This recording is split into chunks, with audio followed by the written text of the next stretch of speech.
اور نبی کریم صلی اللہ علیہ وسلم نے فرمایا کہ اللہ رب العزت آخری رات، رمضان مبارک کی آخری رات میں سب لوگوں کی مغفرت کر دیتے ہیں۔ جتنے لوگوں کی اللہ نے ہر روزے کے دن میں اور ہر روزے کی رات میں جتنے لوگوں کی جتنے الگ الگ گروپوں کی مغفرت کی تھی، ان سب کا ٹوٹل ملا کے اللہ تعالیٰ نئے اور لوگوں کی بھی مغفرت کر دیتا ہے۔ تو صحابہ کرام نے پوچھا کہ اللہ کے رسول، یہ بات آپ شب قدر کی کر رہے ہوں گے، شب قدر میں اللہ تعالیٰ سب کی مغفرت کر دیتا ہے؟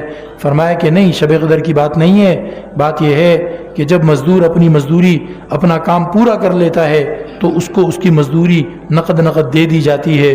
تو جب آخری روزہ بندے افطار کر لیتے ہیں اور آخری روزہ افطار کر کے رمضان مبارک کا مہینہ پورا کر لیتے ہیں، تو چونکہ ان بندوں نے مزدوری پوری محنت سے کی ہوتی ہے تو اللہ رب العزت ان کو نقد مزدوری یہ دیتا ہے کہ ان کے سارے گناہ معاف کر دیتا ہے۔ لیکن بھائی سیٹھ کس مزدور سے خوش ہوتا ہے یہ آپ کو بھی پتہ ہے۔ سیٹھ کس مزدور سے خوش ہوتا ہے؟ ایک مزدور سگریٹ جلا کے کونے میں بیٹھا ہوا ہے اور باتیں کر رہا ہے اور موبائل پہ گیم کھیل رہا ہے اور ذرا سا بس مشورہ دے دیتا ہے، اس کو یوں کر لو، اس کو یہاں سے اٹھا کے یہاں پلٹ دو، اس کو یہاں ڈال دو، یوں کر لو، اور سیٹھ اس کو دیکھ رہا ہے۔ تو میں اور آپ جانتے ہیں کہ اس سے سیٹھ خوش نہیں ہے۔ تو ہم رمضان کا مہینہ مزدوری کا مہینہ سمجھیں اور لگ کے ٹھیک طریقے پر کام کریں۔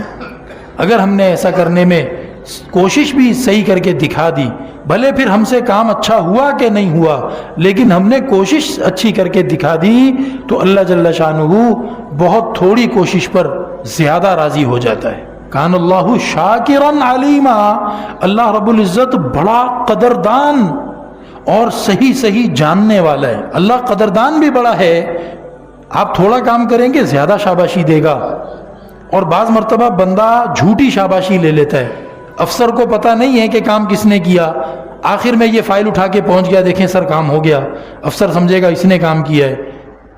اللہ رب العزت کو اس طریقے پہ بھی، اللہ کو تو صحیح پتہ ہے کہ کس نے کام کیا کس نے نہیں کیا۔ تو اس لیے بھائی کام کر کے دکھانے کی کوشش ہو، ہم روزہ بڑے اہتمام سے رکھیں، ہم روزہ بڑی فکر کے ساتھ رکھیں، اور پھر ہم جتنا ہو سکے قرآن کی تلاوت میں اضافہ، نماز کی حاضری میں اضافہ، دعا کے اندر اضافہ، اللہ کا نام پکارنے میں، لا الہ الا اللہ، استغفر اللہ، جنت کا سوال کرنے میں، دوزخ سے پناہ چاہنے میں ہم اضافہ کر کے دکھائیں۔ اور رات کی تراویح میں ہم غیر حاضری نہ کریں۔ رات کی تراویح یہ تو اللہ کے انبیاء علیہم السلام کی عبادت کا خاص الخاص حصہ ہے۔ رات کی عبادت کرنا، نبی کریم علیہ السلام نے فرمایا، دیکھو سننت لکم قیامہ، رمضان کی راتوں میں کھڑے ہو کر عبادت کرنا یہ میں نے تمہارے لیے طریقہ بنا دیا ہے، اس کو تم چھوڑنا نہیں۔ تو رات کی تراویح میں ہماری غیر حاضری نہ ہو۔ پھر جب ہم سحری کے لیے اٹھیں دوڑ کر وضو کریں، اور وضو کر کے کم سے کم 2 نفل تو ہم ضرور پڑھ لیں، 2 نفل پڑھ لیں، جیسے پڑھنے آتے ہیں پڑھ لیں، 2 نفل ہم پڑھیں اور اللہ رب العزت سے دعا مانگیں۔ ان چیزوں میں ہم کوشش کر کے دکھانے والے ہوں۔